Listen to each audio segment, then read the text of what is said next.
snowman was a jolly happy soul, with a corncob pipe and a button nose and 2 eyes made out of coal.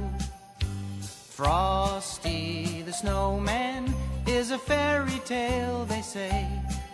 He was made of snow, but the children know how he came to life one day.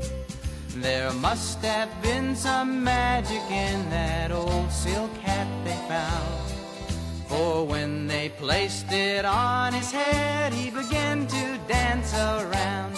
Oh, Frosty the snowman was alive as he could be, and the children say he could laugh and play just the same as you and me. Frosty the snowman knew the sun was hot that day, so he said, let's run and we'll have some fun now before I melt away.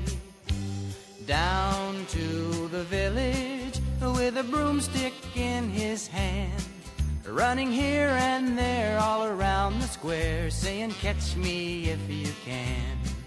He led them down the streets of town right to the traffic cop, and he only paused a moment when he heard him holler, stop!